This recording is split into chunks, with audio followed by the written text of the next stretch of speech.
Hi there, my name's Allie Vettner. I'm a reporter with KTAR News. I'm joined here with my friend Ashley Losh, who's a Glendale firefighter, paramedic, and public information officer.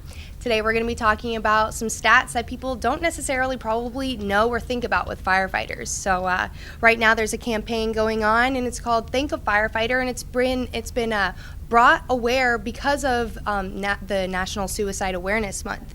So if we could just kind of talk about a report from USA Today talking about how more firefighters die from committing suicide than actually in the line of duty. Yeah, actually this was a stat that I learned about during Suicide Prevention Month and really had no idea about.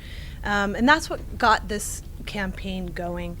And when I say campaign, I guess it's just an awareness. We just want people to understand that this is a problem within our culture and that it's okay to talk about it. Awesome.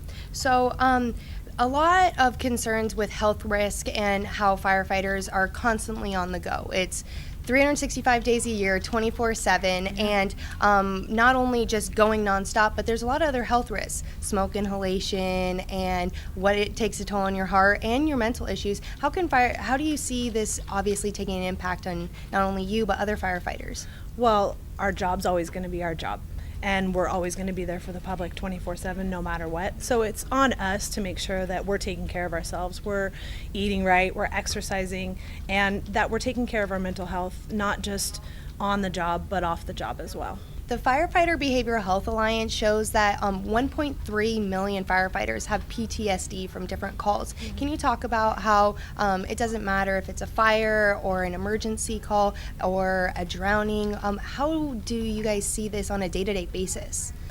I think in a 20-plus career, you're going to see every type of call imaginable. And you never know what kind of call is actually going to hit you. Typically, when we talk about it, we say pediatric calls are the ones that really stick with us the most. But that's not always the case. It could be that your family member just suffered a heart attack, and the next call you go on is a heart attack, and it hits you for whatever reason. The point of all of it is that we digest it, we deal with it, and we talk about it so that we can move on and be effective in that next call. So sometimes it's just talking amongst the crew, and sometimes it's reaching out to a professional and getting help. But whatever it is that you need, it's recognizing that you need it, making sure you get it, and asking for help. Awesome. So according to a new Forbes study, it shows that less than 5% of our country's fire stations have mental health awareness or mental health help near the stations. Okay. What does Glendale in specific do to help their firefighters? Well, we have a lot of resources, thankfully. We have our chaplain who's available to us at all times. We have peer support.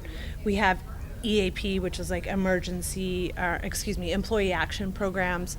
And we also have FireStrong. So that's an online support. It's all anonymous.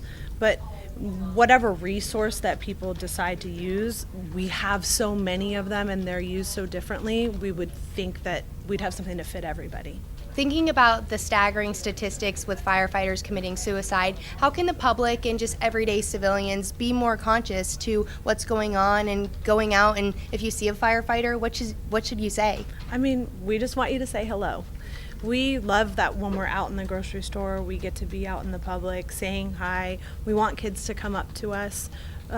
We don't need any special treatment. We chose this job, we want to do this job, and we want to be there for the public. But recognize maybe if we're not smiling that day, maybe we've had a rough call, or maybe something has gone on throughout our shift. And when you come up and you smile and you say hello, that's going to brighten our day. As we all know, firefighters are go, go, go, nonstop. And what are some of these factors that people maybe don't think about what could lead someone to this? Right. So it's not just going on the calls. It's not just maybe something that hit you while at work. It's a combination of bad calls, sleep deprivation, like you said, constantly going, missing out on activities with your family or your children, being at work on holidays. Over time, all of those things can compile, create some stress, create guilt, and I think when we're not dealing with it, kind of what we've been saying all along, when we're not recognizing those factors and then we're going home and either self-medicating or not sleeping or not engaging because we feel guilty, this is leading to thoughts of suicide. This is leading to a struggle, and then when no one's reaching out because of whatever reason, they're scared or they don't want people to think differently of them, now they become more reclusive. So it's a combination of factors, certainly, and the job can play a role, but we recognize this isn't a firefighter alone issue. It's across the country, but it's becoming an epidemic for us. So most often, people aren't calling 911 when they have a good day. Right. You're seeing people at their worst on their bad days. How does it take a toll, and what about those good days when you do see someone and you do get to go to career fairs or you do get to be at the parade? Sure. Personally, I love seeing the kids. I love it when a kid is excited to see a fire truck. I love putting a fire hat on a little kid. To me, that's fun. And like you said, we get called for their emergency because it's their worst day. And I always tell my coworkers the only time that we get to do something fun is when we get to deliver a baby. It's the only happy day that we get to. I personally like delivering babies. Not everybody does.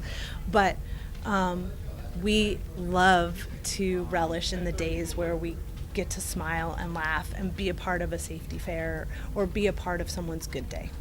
As scary and unfortunate this statistic is, I just want to take a moment and thank you for everything that you do and all the other firefighters out there every day in their heroic actions. I'm Bob McClay. Here's our top story.